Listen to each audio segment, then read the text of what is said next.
YouTube کے اوپر transgenders آپ کے بارے میں بہت ایموشنل ہوئے ہیں، آپ نے ان کے نازک جذبات کہیں مجروح کیے ہیں، تو آپ کیوں ٹرانسجینڈر رائٹس کے خلاف ہیں؟ کیا وجہ ہے؟ نہیں، ٹرانسجینڈر رائٹس کا تو میں دائی ہوں. جو حقیقی ٹرانسجینڈر ہیں ان کے رائٹس کا تو میں دائی ہوں، بلکہ میں بحیثیت امیر صوبہ جب میں تھا خیبر پختونخوا کے اندر تو ہم اس آئیڈیا پہ کام کر رہے تھے، اور اب اس آئیڈیا پہ بھی ابھی بھی کام جاری ہے کہ جو ٹرانسجینڈر ہیں ان کے لیے ایک state of the art institution ایسا بنایا جائے کہ وہ بھیک نہ مانگے، وہ گلیوں اور چوکوں اور چوراہوں میں نہ پھریں، وہ ہنر سیکھیں، اسکل سیکھیں، اور ان کو ایک معاشی خود مختاری دی جائے، اپنے پاؤں پہ کھڑا کیا جائے، اور ان کو معاشرے میں باعزت مقام دیا جائے. تو میں تو یہ کہتا ہوں کہ یہ اللہ کی مخلوق ہے، ذی روح ہے، محترم ہیں، ان کی سبکی نہیں ہونی چاہیے، ان کی توہین نہیں ہونی چاہیے، ان کو عزت دو، ان کو احترام دو، ان کو توقیر دو، ان کے حقوق کا تحفظ کرو. جس ٹرانسجینڈر کی آپ بات کر رہے ہیں لا کی، وہ دراصل ٹرانسجینڈر کے حقوق کے لیے نہیں ہے، وہ ایک کلچرل انویژن ہے، وہ ایک مغربی ثقافتی تہذیبی جارحیت ہے جس کو میں سینٹ کے اندر ریزسٹ کر رہا ہوں اور روک رہا ہوں. مثلا آپ دیکھیں اس ٹرانسجینڈر لا میں جو ٹرانسجینڈر کی ڈیفینیشن کی گئی ہے 3. پہلی ڈیفینیشن یہ ہے کہ ایک وہ بندہ ٹرانسجینڈر ہے جس کے اعضاء کے اندر ابہام ہے، یہ ٹھیک ہے، یہ ایک ٹرانسجینڈر ہے. دوسرا ٹرانسجینڈر وہ ہے کہ جو پورا مرد ہے لیکن ایکسیڈنٹ میں ڈیمیج ہو گیا، یا کسی نے اس کو دوائی دی، کیسٹریشن اس کی ہو گئی، تو وہ بھی ٹرانسجینڈر. یہ ٹرانسجینڈر نہیں ہے، یہ تو ان کی مردانہ قوت ضائع ہو گئی ہے، لیکن ہے وہ مرد، ان کے احساسات، ان کے جذبات، ان کی بایولوجیکل ساخت مردوں کی ہے. آپ اس کو کیسے ٹرانسجینڈر تسلیم کر رہے ہیں؟ پھر تیسرا ٹرانسجینڈر کہتے ہیں یہ ہے کہ ایک بچہ لڑکا پیدا ہو گیا یا لڑکی پیدا ہو گئی، لیکن جیسے جیسے وہ بڑھتا گیا ان کی عادات، ان کے کپڑے، ان کے بولنے کا انداز، ان کے اتوار، ان کی سوچ، ان کی فکر وہ اس جنس کی مخالف تھی جو پیدائش کے وقت ان کو الاٹ کی. کہتے ہیں یہ بھی ٹرانسجینڈر ہے. بھائی وہ بایولوجیکل یا لڑکا ہے یا لڑکی ہے، لیکن اس کی نفسیاتی بیماری ہے جس کو جینڈر ڈسپوریا کہتے ہیں. تو یہ دراصل ایک اچھا، پھر یہ انہوں نے تعریف میں ڈنڈی ماری. اس کے بعد انہوں نے کہا کہ جنس کا تعین کا اختیار جو ہے یہ بایولوجیکل ساخت پہ نہیں ہوگا، یہ سیلف پرسیوڈ جینڈر آئیڈینٹی. ایک شخص کے شناختی کارڈ میں فرض کریں لکھا گیا ہے جنس مرد، وہ نادرا کے پاس جائے گا، اسے کہے گا کہ بھائی مرد لکھا گیا ہے لیکن مجھے احساس اب ہو رہا ہے، مجھے ایسے خیالات آ رہے ہیں، مجھے ایسے تفکرات آ رہے ہیں کہ میں تو وہ مرد نہیں، میں تو عورت ہوں. تو وہ اس پابند ہوگا کہ اس کی جنس کو سرٹیفکیٹ میں جو شناختی دستاویزات ہیں، پاسپورٹ ہیں، CNIC ہے، ڈرائیونگ لائسنس ہیں، اس میں بدل دیں. تو یہ سیلف پرسیوڈ جینڈر آئیڈینٹی یہ کہیں بھی نہیں ہے، یہ کہیں بھی نہیں ہے. پھر میں نے اس میں یہ ترمیم کی کہ میں نے جو ڈیفینیشن نمبر 1 تھا کہ ان کے اعضاء میں ابہام ہے اس کو رہنے دیا، یہ ٹھیک ہے، صحیح ہے. یہ ٹرانسجینڈر ہے، اس کو ٹرانسجینڈر کے بجائے انٹرسیکس کہنا چاہیے. بہتر لفظ جو ہے اس کے لیے انٹرسیکس ہے. ٹرانس کا مطلب یہ ہے کہ وہ ابھی اپنے تعین ہی نہیں کر سکے. تو ایک تو میں نے اس کو رہنے دیا، باقی 2 کو میں نے امیٹ کر دیا ہے.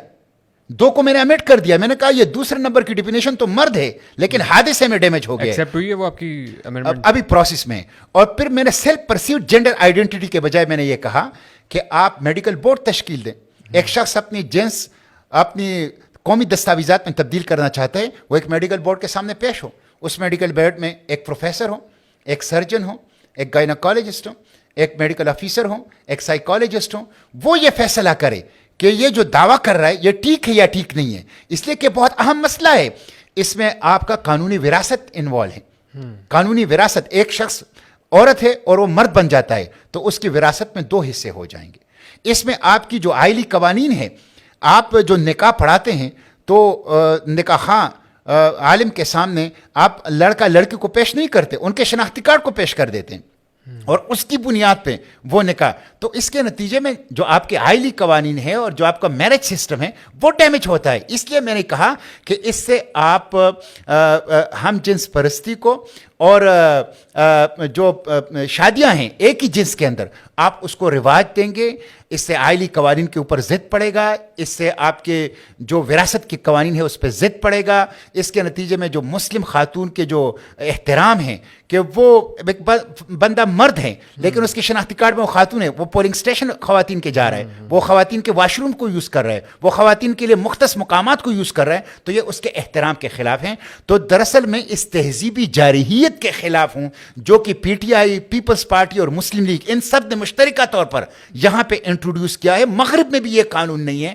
میں ٹرانسجنڈر کے حقوق کا دائی ہوں, ان کے لیے لڑ رہا ہوں اور اپنی پارٹی کے سطح پہ ان کے لیے کام کر رہا ہوں. اس ایشو پہ آپ فرما رہے ہیں کہ پی ٹی آئی اور نون لیگ ایک پیج پہ ہیں؟ جی بالکل. دیکھیں یہ قانون انٹروڈیوس ہوا تھا اور منظور ہوا تھا مسلم لیگ نون کے دور میں, جب میں, اور اس کی پی ٹی آئی نے حمایت کی تھی. یہ کس نے پیش کیا تھا؟ یہ پیش کیا تھا پیپلز پارٹی کے کچھ سینیٹرز تھے, اچھا, لیکن مسلم لیگ کی حکومت تھی. صحیح ہے. 2018 مارچ کے اندر, اپریل کے اندر, اور پیپلز پارٹی مسلم لیگ نے مشترکہ طور پر اس کو پاس کیا اور پی ٹی آئی نے بھی ساتھ دیا. اچھا. انہوں نے اپوزیشن نہیں کی. پھر جب میں اس میں امینڈمنٹ لایا تو اس وقت پی ٹی آئی کی حکومت تھی, تو پی ٹی آئی کی شیریں مزاری انسانی حقوق کی منسٹر نے کھل کر اس کی مخالفت کی اور کہا کہ یہ بہترین لا ہے جو موجود ہے. اور امریکہ نے, یہ تو کہتے ہیں ہم امریکہ کے خلاف ہیں جی اور یورپ کے خلاف ہیں, لیکن کہتے ہیں کہ یہ واحد لا ہے جس پہ امریکہ اور یورپ نے ہماری تعریف کی ہے اور ہمیں شاباش دی ہے. اس لیے سینیٹر مشتاق کی جو ترامیم ہیں ہم اس کو اپوز کرتے ہیں. تو انہوں نے اس کی حمایت بھی کی تھی اور پھر اس کا تحفظ بھی کر رہے تھے. ہم اس تہذیبی جارحیت کے خلاف ہیں. ہم سمجھتے ہیں کہ یہاں پہ parliament F A T F کے لیے, آئی ایم ایف کے لیے, امریکہ اور یورپ کو خوش کرنے کے لیے, ان کی تہذیبی جارحیت کے مقاصد کو پورا کرنے کے لیے قانون سازی نہ کریں. سپریم لا قرآن و سنت ہیں, پارلیمنٹ عوام کے احساسات اور جذبات کی ترجمان ہیں. ہمیں اپنی مٹی کے لیے, اپنے عقیدے اور نظریے کے مطابق اپنے عوام کی بہبود کے لیے قانون سازی کریں. ابھی ایکسیپٹ ہونے جا رہا ہے یہ لاء کہ نہیں؟ ابھی کیا ابھی اس پہ ڈسکشن جاری ہے, اسٹینڈنگ کمیٹی میں ہیں. میں تو علماء کو بھی اپیل کرتا ہوں, لیکن آپ بتا رہے ہیں کہ آپ کے علاوہ سارے, میں نے ریٹ پٹیشن بھی کی ہے فیڈرل شریعت کورٹ میں اس حوالے سے. میں وہاں پہ پٹیشنر بھی ہوں اور مجھے یقین ہے عوام جب بیدار ہوں گے, علماء جب بیدار ہوں گے, اور حقیقی ٹرانسجنڈر میرے ساتھ ہیں, وہ میرے ساتھ ہیں جو حقیقی ٹرانسجنڈر, وہ کہتے ہیں ہمارا استحصال ہو رہا ہے. نہیں, آپ بتا رہے تھے آپ نے کووڈ میں ان کی کافی ہیلپ بھی کی آپ نے. جی بالکل, اور میں بتا رہا ہوں کہ ہم اس کے لیے ایک state of the art institution بنا رہے ہیں تاکہ ان کو عزت ملے, ان کو احترام ملے, اور ان کے لیے اویئرنیس کریٹ کر رہے ہیں کہ سماج اس کو تسلیم کریں, ایکسیپٹ کریں اور ان کو عزت و احترام دیں.